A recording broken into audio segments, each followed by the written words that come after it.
ایک بات واضح کر دوں، کبھی کبھی لوگ یہ سمجھتے ہیں کہ امام حسین کا درجہ امام حسن سے افضل ہے۔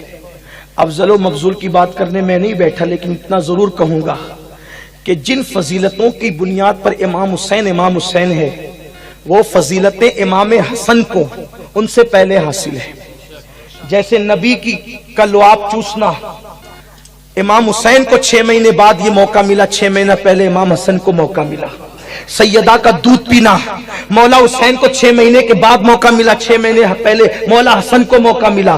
اسی طریقے سے نبی کی گود میں کھیلنا، علی کی گود میں کھیلنا وغیرہ وغیرہ ساری فضیلتیں۔ امام حسین امام حسن کو اپنا امام مانتے تھے، اپنا مرشد اور پیشوا مانتے تھے، پیر مانتے تھے اپنا۔ اب آپ مجھے بتائیں کہ ہم امام حسین کا ذکر کرتے ہیں، انشاءاللہ کرتے رہیں گے۔ جو ذکر حسین کو روکے میں تو اس کو حلال ہی نہیں سمجھتا۔ سنی اور غیر سنی کی تو بات ہی دور ہے، ہمارے یہاں تو معیار یہ ہے، لیکن سنیوں ذکر حسن بھی کیا کرو، ذکر حسن بھی کیا کرو، تاکہ اوروں سے امتیاز ہو جائے۔ کیونکہ اوروں کا حال یہ ہے کہ امام حسن کو وہ یکسر نظر انداز کرتے ہیں، کہیں کہیں بولتے تو بھی ڈنڈی مار کر بولتے ہیں، لیکن امام حسن وہ ہے جن کی شان یہ ہے، جن کی اولاد میں غوث پاک جیسا۔ اب میں امام حسن کی فضیلت کیا بیان کروں، صرف اتنا بیان کرنے لگا ہوں، جس کے بیٹے کے بیٹے کے بیٹے کے بیٹے کی شان یہ ہے کہ ٹھوکر مارے تو مردہ زندہ ہو جائے، اس کے قدموں تلے سارے اولیاء اپنی گردن جھکا دے۔ میں امام حسن کو کیا نام دوں، کس نام سے یاد کروں، جس کا بیٹا میرا مرشد، میرا غوث شان یہ ہے۔ لوگ کہتے ہیں کہ جب غوث پاک نے کہا کہ میرا یہ قدم ہر ولی کی گردن پر ہے، تو وہ عالم جذب اور عالم سکر میں تھے، ان کو خود کا ہوش نہیں تھا۔ بدبختو، ہوش کے ناخن لو، تمہیں ہوش نہیں ہے۔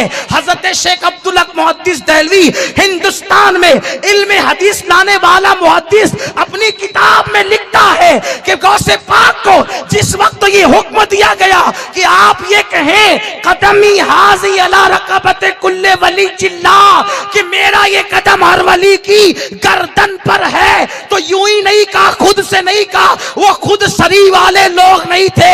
سید سے زیادہ منکسر المجاز کون ہو سکتا ہے؟ اللہ اکبر۔ اللہ نے حکم دیا، نبی نے مدینے سے جوڑا بھیجا، اور سارے مخلوق میں جتنے ولی ہونے والے تھے سب کو غوث پاک کے سامنے کر دیا گیا۔ شیخ عبدالحق محدث دہلوی کہتے ہیں سب کو جمع کیا گیا، یہاں تک کہ افق جو ہے اللہ کی مخلوق سے بھر گیا۔ غوث پاک نے کہا میرا قدم ہر ولی کی گردن پر ہے، تو سب نے اپنی گردنیں جھکا دی۔ حسن کا بیٹا یہ ہے، مولا حسن کی شان کیا ہوگی، جس کا بیٹا ولیوں کا، اور دوسرا بیٹا امام مہدی جس کے پیچھے حضرت عیسیٰ نمازیں پڑھے۔ حالانکہ دونوں حسنی حسینی سید ہیں، لیکن باپ کے نسب کا اعتبار ہوتا ہے، اعتبار، کیونکہ بیٹا باپ کے نسب سے ہے نا۔ تو حضرت غوث پاک بھی حسنی سید ہے، حسینی ماں کی طرف سے۔ امام مہدی بھی حسنی سید ہے، حسینی ماں کی طرف سے۔ تو حسن پاک کے بیٹے، وہ دوسرا بیٹا جس کے پیچھے حضرت عیسیٰ نماز پڑھے۔ سوچو، جس کی اقتداء میں جناب عیسیٰ نماز پڑھے، امام حسن کا وہ بیٹا، امام حسن کی کیا شان۔